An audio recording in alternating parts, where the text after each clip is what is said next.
নমস্কাৰ প্ৰিয় দৰ্শক, আশা কৰোঁ আপোনালোক সকলোৱে ভালে আছে। এয়া ৰাতিপুৱা ভাগত মই আপোনালোকক ৰাসৰ অকণমান প্ৰস্তুতি দেখুৱাওঁ বুলি আহিছোঁ। আৰু আজি যিহেতু ৰাসৰ অপেনিং হ'ব, গতিকে মই ভাবিলোঁ যে আপোনালোকক অপেনিং দেখাব নোৱাৰিলেও ৰাসখনৰ বাবে কিদৰে প্ৰস্তুত হৈছে নলবাৰীবাসী, সেয়া মই আপোনালোকক দেখুৱাওঁ। আৰু এয়া চাওক সাজ-সজ্জা, ৰাতিপুৱা এয়া 5 বজাৰ দৃশ্য। অকণমান কুঁৱলী পৰি আছে বাবে বেছি আন্ধাৰ লাগিছে।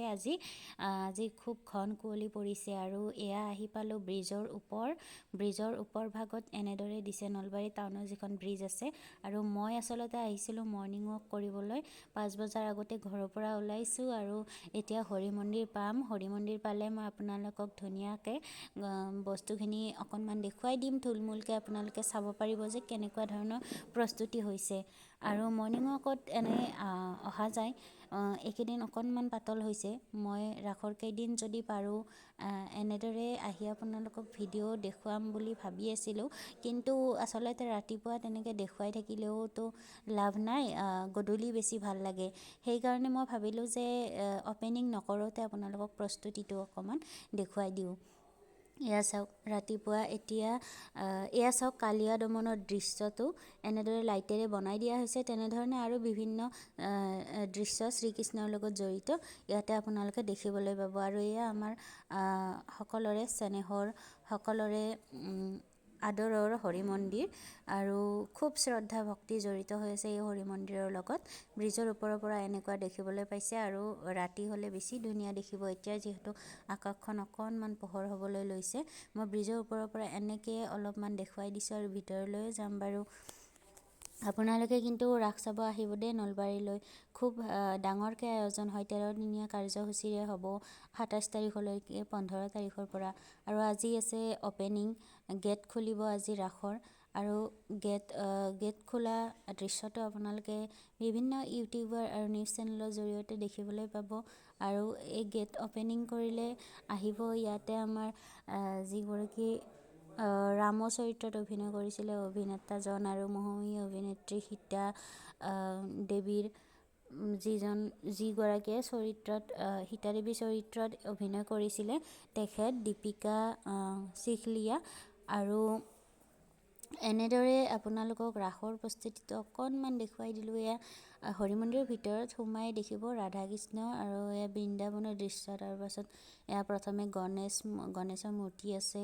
আৰু এয়া বিভিন্ন চনকাৰী মুনিৰ দ্বাৰা সূতকৰ প্ৰশ্ন, এনেকুৱা ধৰণৰ বিভিন্ন শাস্ত্ৰৰ লগত জড়িত মৃন্ময় মূৰ্তিৰে কিছুমান ঘটনা আপোনালোকক দেখুৱাবলৈ চেষ্টা কৰা হৈছে। আৰু এয়া আমাৰ হৰি মন্দিৰৰ দৃশ্য আপোনালোকক অকণমান দেখুৱাই দিছোঁ। এতিয়া আপোনালোকৰ এনে অকণমান বেয়া লাগিব, কাৰণ এয়া ৰাতিপুৱাৰ ভাগত যিহেতু মানুহ চানুহ নাথাকে আৰু লাইটিঙৰ মানে অকণমান এতিয়া কম লগা হৈছে দেখিবলৈ। যেতিয়া ৰাতি হ'ব খুব বেছি চাই ভাল লাগিব। মই আপোনালোকক অপেনিং কৰাৰ আগতে প্ৰস্তুতিটো দেখুৱাবলৈহে আজি ভিডিঅ'টো লৈ আহিছোঁ। আৰু এয়া চাওকচোন কি সুন্দৰকৈ কৰা হৈছে। আৰু এয়া হ'ল ৰাসৰ মুখ্য কাৰ্যালয়। যিকোনো অসুবিধা হ'লে আপোনালোকে ইয়ালৈ যাব পাৰিব। তাৰ কাষতে আছে প্ৰাথমিক চিকিৎসা শিবিৰ। তাতে আপোনালোকে গৈ কিবা যদি হঠাতে আপোনালোকৰ কিবা স্বাস্থ্যজনিত অসুবিধা হয় তাত যাব পাৰিব। শান্তিৰক্ষা কাৰ্যালয়ো আছে ইয়াতে। শান্তিৰক্ষা কাৰ্যালয়ত আপোনালোকে কাৰোবাক বিচাৰি নাপালে লগত অহা মানুহ বিচাৰিব পাৰিব শান্তিৰক্ষা কাৰ্যালয়ৰ জৰিয়তে। আৰু এয়া ৰাধা কৃষ্ণৰ মূল পূজাস্থলী এইখিনি হৰি মন্দিৰৰ। ইয়াতে ৰাধা কৃষ্ণক এনেদৰে পূজা কৰা হ'ব।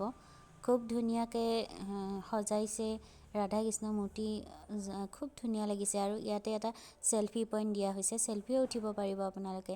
আৰু এতিয়া মই ঘৰলৈ বুলি গৈ আছোঁ, যিহেতু 5:30 বাজিছে। 5:30 বজাত আৰু ইয়াত মই থাকিলে দেৰি হৈ যাব, ডিউটিলৈ যাব আছে, সেইকাৰণে যাব লাগিব, ডিউটিত যাব লাগিব। গতিকে মোৰ দেৰি হ'ব বুলি মই 5:30 বজাৰ লগে লগে ঘৰলৈ উভতিলোঁ। আৰু এয়া চাওক পোহৰ হৈ আহিছে।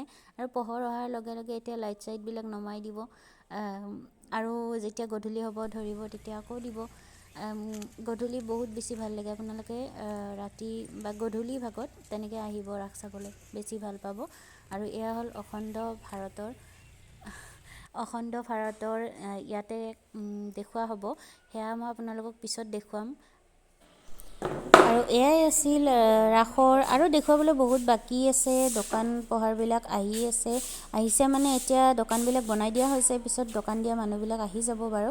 আপোনালোকে আহিব, ৰাস চাবলৈ বহুত বেছি ভাল পাব। তেনেহ'লে আজিলৈ আহিছোঁ, বহুত বহুত ধন্যবাদ।